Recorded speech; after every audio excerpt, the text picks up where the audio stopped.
Someone started banging on my front door while I was trying to meditate. I took a breath and opened it to see a woman standing there, completely soaked. Her makeup was running down her red face. Her expensive workout clothes were stuck to her body as she screamed loudly, probably too loudly for any neighborhood rules. "Your fish attacked my kids!" she shouted, pointing toward my backyard. "This is dangerous. I'm going to sue you." I stayed calm and looked past her. Her 2 kids were standing on my lawn, wet and covered in green slime. They looked more embarrassed than hurt. Behind them was my peaceful backyard koi pond. It used to be a normal pool, but I had turned it into a calm space with lily pads, fancy plants, and a wooden bridge. The big orange and white koi fish were swimming quietly, unaware they were being blamed for something. I almost laughed. I had worked hard for this moment. Karen Williams was finally getting what she deserved. I had moved to Oakwood Estates 8 months ago to enjoy a quiet retirement after teaching biology for 35 years. My new house was simple, easy to take care of, and had a big pool that reminded me of my childhood. The area seemed peaceful, with mostly working people and a few other retirees. What the real estate agent didn't tell me was that Karen Williams lived next door. She acted like she ran the whole street. Her house looked right into my backyard. The first time I met her, I was unpacking and she walked over with a clipboard and a fake smile. "Welcome. I'm the social director of our neighborhood," she said, handing me a stack of papers. "These are the rules. The homeowners association is technically optional, but everyone joins. It keeps things nice." I thanked her and looked at the papers. They included rules about what kind of mailbox you can have and limits on holiday decorations. At the bottom, there was a form asking for $300 per year for neighborhood events. I ignored it and focused on settling into my home. A week later, Karen came back, this time with store-bought cookies and a bunch of questions. Had I thought about painting my shutters beige like the rules said? Did I know trash cans should be hidden except on pickup day? And most importantly, would I join the HOA? I told her kindly that I preferred to keep to myself. I'd keep my yard clean, but I didn't want to be part of any group. Her smile got a little tighter. Then she said, "Your pool would be great for our Memorial Day barbecue. Everyone takes turns hosting. Since you're new, it makes the most sense." Before I could say anything, she turned around and added, "I'll mark you down as a maybe." That should have been my warning. By spring, I had a nice routine, mornings in the garden, afternoons volunteering, and evenings relaxing with iced tea on my patio. I set up lights and comfortable furniture by the pool. It became my personal getaway. I politely told Karen I wouldn't be hosting the barbecue because I'd be visiting my daughter. She gave me a long talk about community spirit but finally gave up. But then, one day in June, I came home to find Karen sunbathing in my backyard, on my furniture. She smiled like nothing was wrong. "Hi. Hope you don't mind. It's so hot, and your yard gets the best sun," she said. "Mine's too shady." I was too shocked to say much, but I told her I'd prefer she ask first. She nodded without caring and went back to her magazine. That was just the start. The next week, I came home and found Karen and her husband floating in my pool, drinking cocktails. They had even brought their own pool floats. Karen waved and said, "We brought our own floats." Like that made it okay. "Thomas, say hello to our neighbor," she added.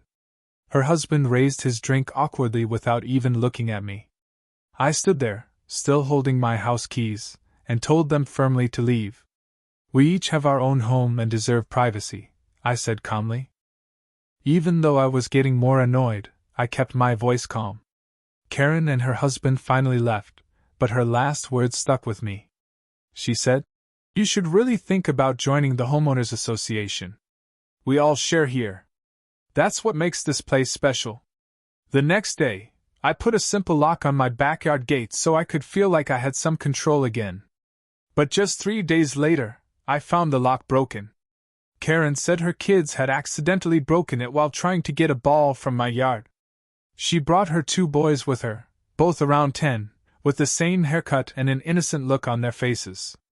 "Boys will be boys," she said, smiling and messing up their hair while they looked at the ground. "We'll replace it, of course. But maybe use a lock that's easier in case of an emergency. What if there's a fire or something and someone needs to use your pool?" I didn't agree. Instead, I bought a stronger lock and added a sign that said private property. In response, Karen threw a loud block party right next to my yard, complete with loud music and kids constantly throwing balls into my lawn so they'd have to come get them. Things got worse when I came home from a weekend visiting my grandson. My backyard was a mess. There were soda cans and food wrappers floating in the pool, broken toys, and 2 of my lounge chairs were damaged. The cushions were stained and the armrests were snapped. Worst of all, there was a sticky note on my back door that read, "Great barbecue, thanks for hosting." The neighbors. I stood there, feeling the same kind of frustration I used to feel when high school students completely ignored the rules. My space had been trashed, not by strangers, but by the very people who were supposed to respect it. I spent hours cleaning up, removing trash, unclogging the pool filter, and trying to save my ruined furniture. I noticed footprints through my garden and cigarette butts ground into the patio. My peaceful backyard had been violated.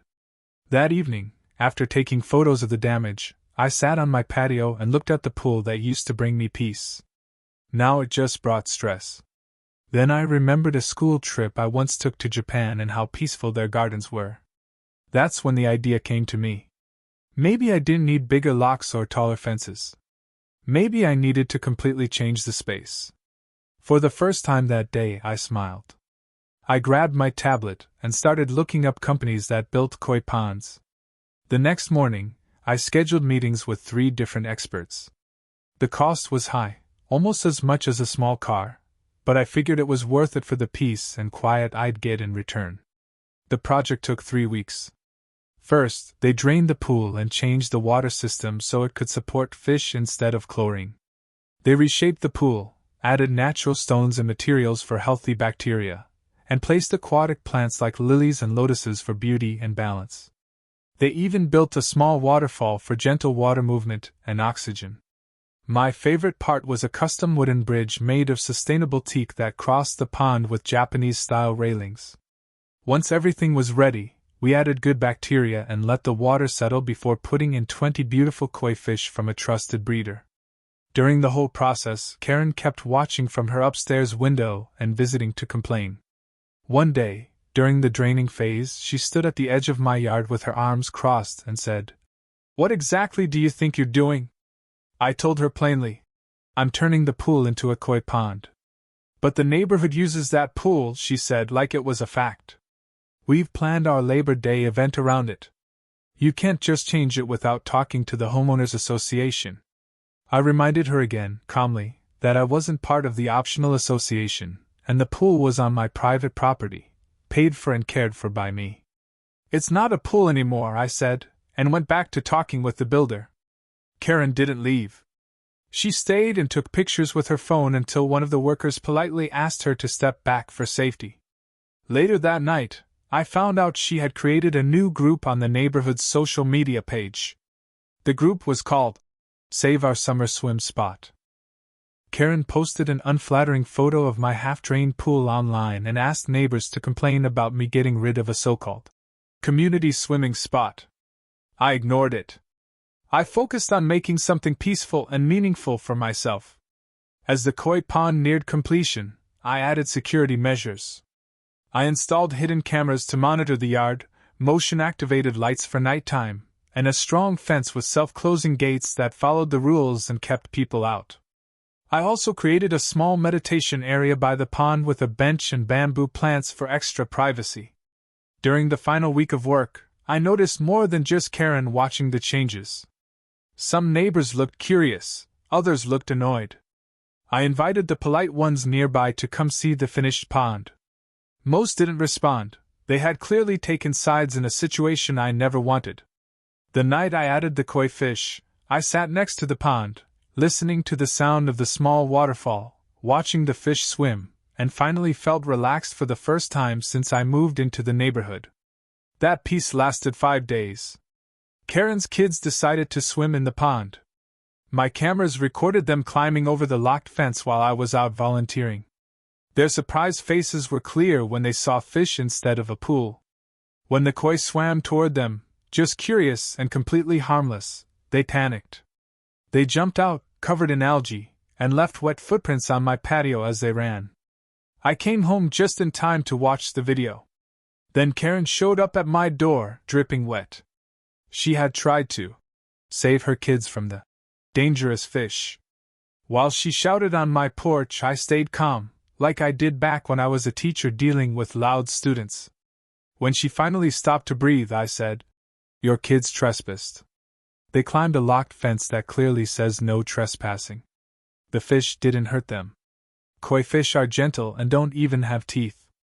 Her eyes went wide, but she kept arguing. "That's not the point," she said. "You turned a perfectly good pool into a swamp full of fish without asking anyone. You knew kids would want to swim there." I stepped outside and closed the door behind me. "I did ask someone," I said. "I asked myself. I own the property, I paid for the pool, and I turned it into something that brings me peace. Also, I have cameras, and this is the third time your kids have been on my property without permission." Karen looked uneasy when I mentioned the cameras. I'd seen that look before, when students realized they'd been caught. "You can't record my children without my permission," she said, but her voice wasn't as confident. I calmly went inside, brought out my tablet, and showed her the footage, her kids climbing the fence, swimming in the pond, then running off in a panic. "Outdoor cameras are legal in this state," I said, using the same patient tone I used to use when teaching. "So is protecting your property from repeated trespassing. If this happens again, I'll file a report and take legal action. Stress can harm the fish. And replacing koi fish is expensive." For the first time since I'd met her, Karen didn't have anything to say. She looked at the video, then at her soggy kids standing on my lawn, then back at me. Her face changed, like she finally realized I wasn't going to let her push me around. "This isn't over," she mumbled, but there was no real confidence in her voice. "The neighborhood will hear about this." I gave a polite smile. "I'm sure they will. Please be sure to tell the full story, about the trespassing, the damage, and everything I've documented." I pointed at her kids. "You should probably give them a shower. Pond algae can irritate the skin."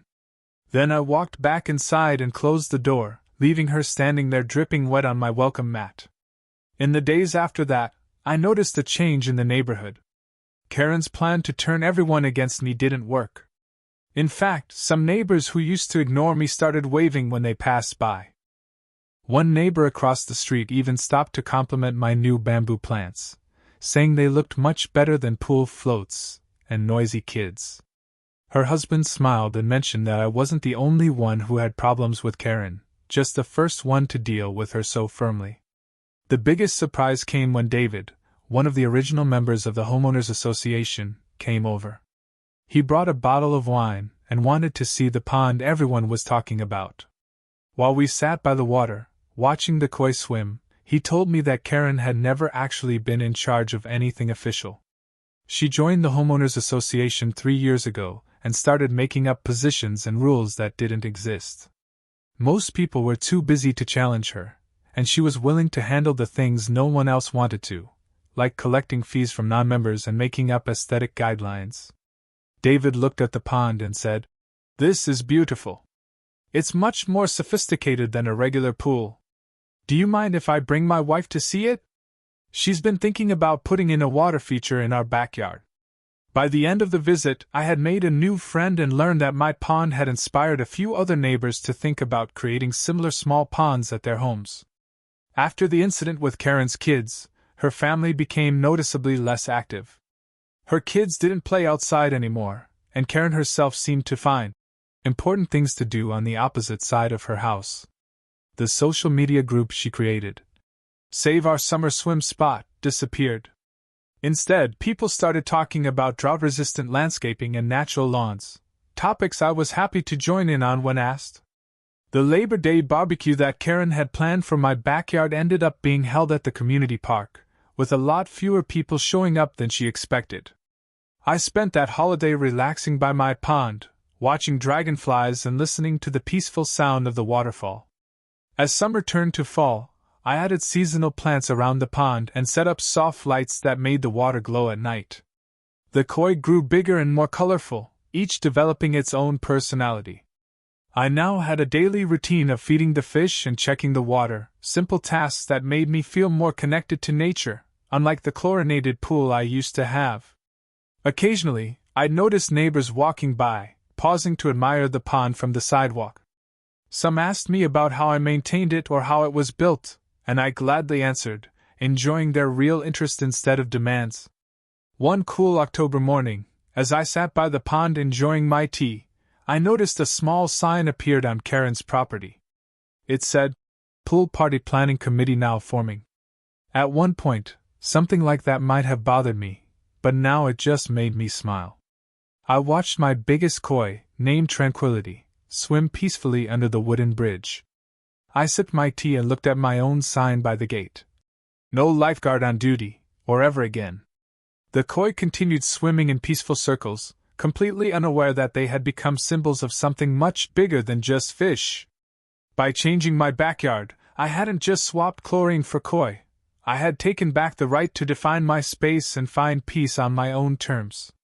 No homeowners association, real or made up, could take that away from me.